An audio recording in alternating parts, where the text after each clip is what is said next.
ஆசி தரும் வார்த்தைகளை பேசுவோம். Praise the Lord. உன்னை நான் பெரிய இனமாக்குவேன், உனக்கு ஆசி வழங்குவேன், உன் பெயரை நான் சிறப்புறச் செய்வேன், நீயே ஆசியாக விளங்குவாய். தொடக்க நூல் ஆதியாகமம் 12:2. இது ஆண்டவர் ஆபிரகாமுக்கு கூறிய வார்த்தைகளாக இருந்தாலும் ஆவிக்குரிய இஸ்ரவேலராகிய நம்மை பார்த்து கூறும் வார்த்தைகளாக எடுத்துக்கொள்ள வேண்டும். ஏனென்றால் அவர் இஸ்ரவேலை ஆசீர்வதிப்பதே எனக்கு பிடித்தமான காரியம் என கூறுகின்றார். ஆண்டவர் நம்மை ஆசீர்வதிக்கத்தான் விரும்புகின்றார். அதனால்தான் மனிதனை ஆசையாக படைத்து அருமையான ஏதேன் தோட்டத்தில் ஆதாமுடனும் ஏவாளுடனும் உலா வந்தார்.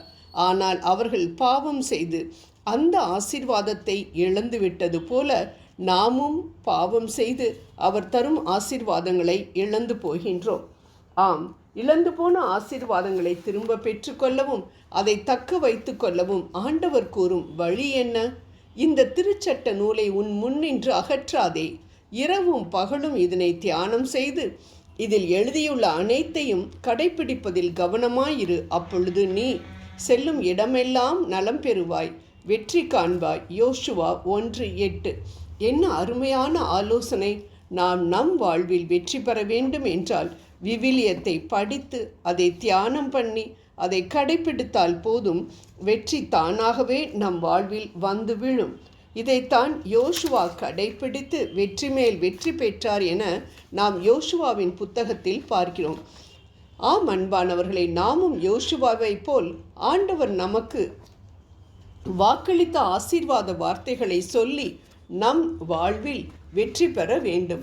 உன்னை வாளாக்காமல் தலையாக்குவேன், நீ கீழாகாமல் மேலாவாய். இணைச்சட்டம் உபாகமம் 28:13. வாழ்வில் உயர்வை வேண்டி நிற்கும் பொழுது இந்த வார்த்தைகளை திரும்ப திரும்ப சொல்லி நாம் உயர்வடையலாம். குழந்தை பிறப்பதற்குரிய சாத்திய கூறுகளே இல்லாத வயதான ஆபிரகாமுக்கு ஈசாக்கை கொடுத்து ஆசீர்வதித்த தேவன், பஞ்ச காலத்திலும் ஈசாக்கை ஆசீர்வதித்த தேவன், கோலும் தடியுமாக வீட்டை விட்டு வெளியேறின யாக்கோபை 2 பரிவாரங்களுடன் திரும்பி வரத்தக்க வகையில் ஆசீர்வதித்த தேவன் உங்களையும் என்னையும் நிச்சயம் ஆசீர்வதிப்பார். அதனால் ஆசீர்வாத வார்த்தைகளை மட்டும் பேசுவோம். சாபமான வார்த்தைகள் அறவே நம் நாவிலிருந்து நீக்கப்பட வேண்டும். மற்றவர்களை பார்த்தோ அல்லது நம்மை பார்த்தோ பேசக்கூடிய சாப வார்த்தைகள் நம் வாழ்வில் நிச்சயம் சாபத்தை கொண்டு வரும் என்பதை நாம் ஒரு காலம் மறக்கக்கூடாது. தன் மகன் யாக்கோபின் மேல் வரும் சாபம் என்மேல் விழட்டும் என்று தன்மேல் சாபத்தை போட்டு கொண்டார் ரெபேக்காள். நடந்தது என்ன? தன் சகோதரன் லாபான் வீட்டிற்கு சென்ற தன் ஆசை மகன் யாக்கோபை திரும்பவும் பார்ப்பதற்கு முன் சாவை சந்திக்க நேர்ந்தது. ஆம் அன்பானவர்களை, பொதுவாக இப்படிப்பட்ட சாப வார்த்தைகள் அழிவை கொண்டு வரும். சிலர் ஏதாவது பிரச்சனை வந்துவிட்டால் போதும், உடனே நான் உயிரோடு இருக்கிறதுக்கு செத்து போனாலும் பரவாயில்ல என்று சொல்வதை கேட்கிறோம். இவை சாதாரண வார்த்தைகள் போல் தெரிந்தாலும் மரணத்திற்கு ஏதுவான வார்த்தைகள். மனிதனின் மரணத்தில் வாஞ்சையாயிருக்கிற சாத்தானுக்கு மிகவும் பிடித்த வார்த்தைகள். எல்லா வழிமுறைகளையும் காண்பித்து தக்க சமயத்தில் இதை சொன்ன மனிதர் ஆவியில் பலவீனப்பட்டிருக்கும் பொழுது சொன்னதை செய்ய வைத்து விடுவான். ஆகவே நாம் இப்படிப்பட்ட வார்த்தைகளை பேசுவதை அறவே தவிர்க்க வேண்டும் என்று ஆண்டவர் நம்மிடம் விரும்புகின்றார், எதிர்பார்க்கிறார். மேலும் தனது அதிகாரத்திற்கு உட்பட்ட மனைவியையோ பிள்ளைகளையோ தன் கீழே வேலை பார்ப்பவர்களையோ உருப்படாதவனே, ஒன்றுக்கும் உதவாதவனே என்று சொல்லுகிறவர்கள் அப்படியே அந்த வார்த்தைகள் அவர்கள் வாழ்வில் நிறைவேறுவதையும் நாம் காணலாம்.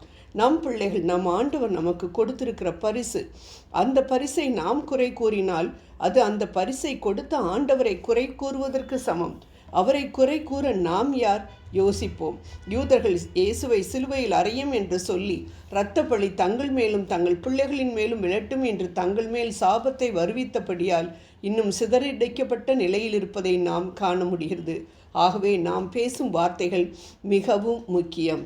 என்னை பலப்படுத்தும் கிறிஸ்துவினால் எல்லாவற்றையும் செய்ய எனக்கு பலனுண்டு என்று ஆசீர்வாத வார்த்தைகளை கூறி அநேக ஆபத்துகளிலிருந்து புனித பவுலினால் தப்பிக்க முடிந்ததென்றால் அதற்கு காரணம் அவருடைய விசுவாச வார்த்தைகள்தான். ஆகவே நாமும் விசுவாச வார்த்தைகளை, ஆசீர்வாதமான வார்த்தைகளை பேசுவோம், பெறுவோம். ஜெபம் செய்வோம். மரணமும் வாழ்வும் நாவின் அதிகாரத்தில் இருக்கிறது என்று சொன்ன எங்கள் அன்பு தெய்வமே, ஆசீர்வாத வார்த்தைகளை மட்டும் நாங்கள் பேசி வெற்றி கொள்ள உதவி செய்யும். ஆமேன்.